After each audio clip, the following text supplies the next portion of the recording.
pintunya malah kekunci sendiri. Si Doni maksa narik tuh, tapi kayak ada yang nahan dari dalam.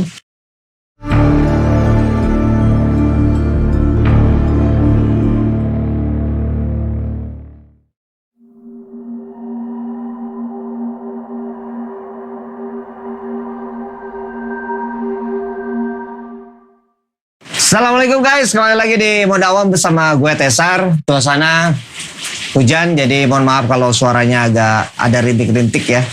Ini gue terpaksa harus menceritakan lagi cerita yang dari, ini masalahnya dari teman-temannya gue gitu ya.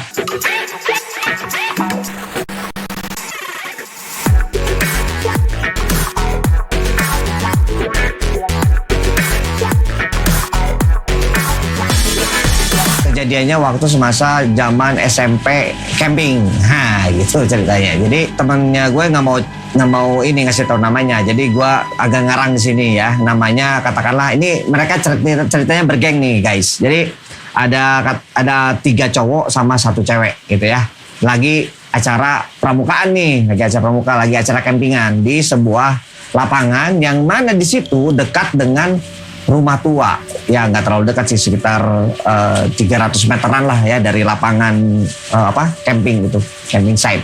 Nah, mereka penasaran ada cerita tentang rumah tua yang ada di dekat lapangan situ yang memang katanya ada penghuninya. Nah, mereka ceritanya pengen uji nyali nih gitu ya, mumpung mereka lagi komplit berempat. Si geng ini memang selalu berempat gitu ya. 1 cewek namanya Sari, ini ceritanya katanya daerah Sumenep, dan cowoknya itu si Raka, terus si Doni sama si Wawan lah, katakanlah seperti itu ya. Sari, si Raka, Doni sama Wawan. Nah, teman mereka bergeng ini pengen uji nyali karena memang waktunya udah waktu bebas di malam hari itu ya, sekitar jam 11 malam. Nah, waktunya udah bebas, mereka bergeng nih pengen uji nyali ke tempat rumah tua di sana. Itu dekat situ, sekitar 300 meter. Dan mereka agak mengendap-endap guys dari camping, karena sebenarnya kan walaupun itu waktu bebas, tapi sebenarnya nggak boleh terlalu jauh dari tempat camping kan seperti itu. Toh mereka juga masih SMP gitu ya, masih anak lah seperti itu. Tapi ya mereka agak nakal sedikit waktu itu. Nah, ceritanya nih guys, akhirnya mereka menemukan tuh rumah tua itu. Mereka menemukan, dan rumahnya itu rumah sedang yang memang sudah lama nggak ditinggalin gitu ya. Tampak gentengnya udah mau ada yang runtuh-runtuh, cat-cat yang lupas gitu ya, dan banyak ilalang di depan rumah seperti itu. Ya akhirnya mereka walaupun istilahnya takut, tapi karena mereka berempat itu ya, mereka memberanikan diri untuk masuk ke dalam rumah itu. Mereka buka pintunya. Nah, ketika mereka buka pintu, si Raka sudah mau yang pertama kali masuk tuh sudah langsung mencium bau apek ya, bau apek. Rumahnya udah kayak setengah rubuh kayak gitu, udah jelas-jelas cat yang lupas, langit-langit udah mau ambles gitu ya.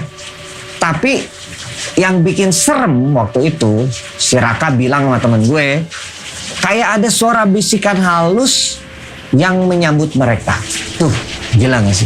Nah, cuman gak jelas waktu itu. Kayak bisikannya, mereka ngomong apa gitu ya. Mungkin kayak ngomong Slytherinnya itu Harry Potter kali ya. Bahasa-bahasa ular, wallahualam ya. Tapi istilahnya seperti bisikan halus yang membuat mereka begidik sebenarnya. Nah, kalau gue sih langsung kabur ya. Cuman mereka akhirnya karena berempat merasa berani, ayo masuk katanya. Si Raka memberanikan diri masuk, akhirnya disusul sama si Doni, si Wawan sama si Sari gitu ya. Nah, di ruang tamu ceritanya di situ masih ada beberapa furnitur, tapi memang udah lapuk ya karena udah lama ditinggalin gitu ya. Kita tahu itu ruang tamu karena ada kursi yang memang udah lapuk di situ, ada beberapa kursi. Nah, Wawan nemuin foto jadul. Nah, si foto ini debunya udah parah, tapi yang aneh itu mata orang yang di foto itu kayak ngikutin gerakan mereka. Terus pas dia nunjukin ke yang lain itu, dia tuh masih ngikutin gitu, matanya tuh kayak gini ya, ketika kayak gini matanya masih ngelihat ke kita gitu. Tapi mungkin secara logika masih masuk akal lah ya, ketika si orang ini melihat persis ke depan ke lensa, titik lensa itu. Kalau udah jadinya, kalau udah dicetak itu, mata si orang yang dipoto itu pasti ngikutin kemanapun arah orang itu melihat, seperti itu ya. Masalah perspektif lah itu. Nah, itu mungkin gak terlalu serem guys gitu ya. Yang bikin serem adalah tiba-tiba dari lantai atas ada suara kaki berat. Kayak ada yang jalan tapi gak ada orang gitu ya, seperti itu. Ketika mereka lihat ke arah atas gitu ya, ada beberapa plafon yang udah terbuka dan bisa melihat lantai atas, ya nggak ada orang gitu. Nah, disitulah yang cewek nih yang gua kasih nama si Sari ini mulai ngerasa ada yang udah mulai menakutkan nih ya. Akhirnya si cewek ini udah mulai ngajak balik sebenarnya gitu kan, cuman si cowok udah, kita kan berempat itu udah berani aja, kata si Raka gitu. Si Raka nih yang paling bajigurnya ini ya, yang istilahnya selalu ngomporin lah, seperti itu. Yang pertama kali ngomporin ya dia katanya. Nah, si Sari udah mulai ketakutan, udah dia mulai takut, dia jalan paling belakang, si Raka sama si Doni sama si Wawan duluan naik ke atas, si Sari paling di belakang. Tiba-tiba si Sari cerita ada yang pegang lengannya. Pas dia nengok, nggak ada siapa-siapa gitu. Tapi yang makin bikin dia parno itu, dia lihat kulitnya itu ada kayak bekas tangan bro, gitu, jelas banget. Nah di situ mereka mulai sadar tuh, si Sari agak teriak sebenarnya. Terus dia bilang ada yang megang tangan gue gitu. Dan ini kayak bekasnya nih, kayak bekas debu gitu bro. Nah di situ tuh si Doni, si Wawan, si Raka mulai merasa mungkin bener nih ada penghuninya di sini, seperti di rumah tua ini. Nah bukannya mereka kabur gitu ya, mereka malah makin nekat naik ke lantai 2 yang gelap banget, lorongnya panjang. Ya nggak panjang-panjang amat sih lah, rumah-rumahnya nggak terlalu rumah ini. Kira-kira 10 meteran lah ya, lorong 10 meter gitu. Ya kayak di film horor gitulah. Nah pas mereka jalan, tiba-tiba ada suara seretan, kayak ada yang ngikutin dari belakang. Tapi pas mereka nengok, kosong. Ya gue yakin sih kalau gue yang ada di situ ya gue udah kabur duluan gitu. Nah mereka panik, buru-buru mau cabut, tapi pas sampai pintunya malah kekunci sendiri. Si Doni maksa narik tuh, tapi kayak ada yang nahan dari dalam, dari luar ya, kayak ada yang nahan dari luar. Terus dia dari sudut ruangan, mereka melihat ada sosok hitam tinggi banget, matanya merah, menyala. Aduh buset deh, gue merinding banget tuh waktu diceritain tuh sama temen gue tuh ya. Dan si Sari langsung jerit kan, ya namanya cewek ya, langsung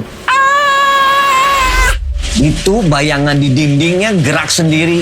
Yang lain, si Raka mulai baca doa, si Wawan baca doa, si Doni mau nyalain senter tapi nggak nyala-nyala tuh. Nah, mereka teriak baca doa sekencang-kencangnya, sosok itu langsung menjerit dan rumah itu bergetar, pintu kebuka sendiri. Tanpa mikir panjang, mereka langsung terbirit-birit lari keluar.